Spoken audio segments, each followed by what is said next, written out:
खुद लिखें अपना भाग्य। अक्सर लोग कहते हैं कि आपके भाग्य ने सब कुछ पहले से ही तय कर रखा है।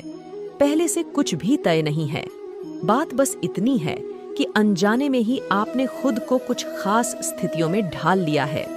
आपके भीतर कुछ आदतें, नजरिया और प्रकृति बन जाती है और इनके मुताबिक आपका जीवन उसी दिशा में चलने लगता है। ऐसा इसलिए नहीं है कि कोई बाहरी अज्ञात शक्ति आपको उस दिशा में धकेल रही है। जिस भाग्य की बात आप कर रहे हैं वह अनजाने में खुद आपके द्वारा बनाई गई प्रकृति और आदतें हैं।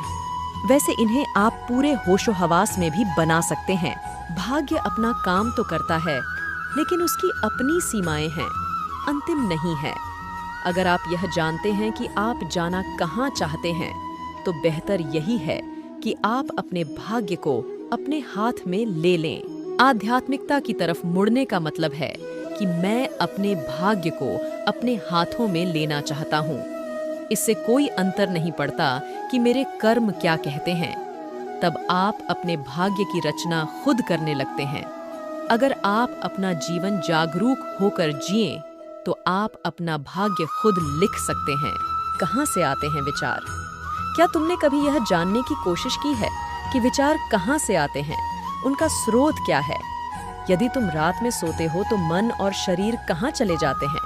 क्या नींद में तुम्हें इसका एहसास होता है?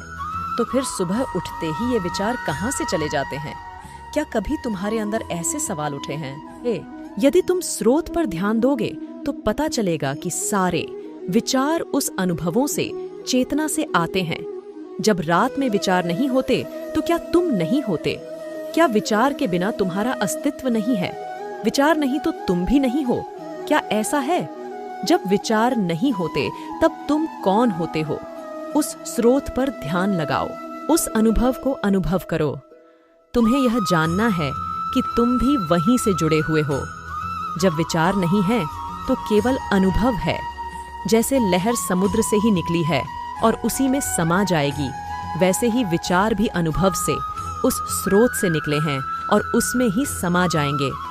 विचारों को भी उस अनुभव में समा जाना है, मगर अपने आप को अलग मानने वाले विचार विलीन होने से डरते हैं, क्योंकि उन विचारों का अस्तित्व खत्म होने लगता है और यह विचार हमेशा बने रहना चाहते हैं। विचारों को लगता है कि मैं नहीं रहूंगा तो क्या होगा, काम कैसे होंगे। मैं सोचता हूं कि तभी तो कार्य होते हैं, मेरी वजह से सारी क्रियाएं हो रही हैं। मगर तुम्हें यह समझना है कि विचार जहां से आ रहे हैं वहां से हमेशा आते रहे हैं और भविष्य में भी आते रहेंगे। जब तक स्रोत है तब तक जीवन है, तब तक विचार आते रहेंगे, कार्य होते रहेंगे। समझ यह होनी चाहिए कि मैंने विचार लाने के लिए कुछ नहीं किया। विचार तो अपने आप आने लगे थे और कार्य भी अपने आप होते गए। अब मुझे परेशान होने की जरूरत नहीं है।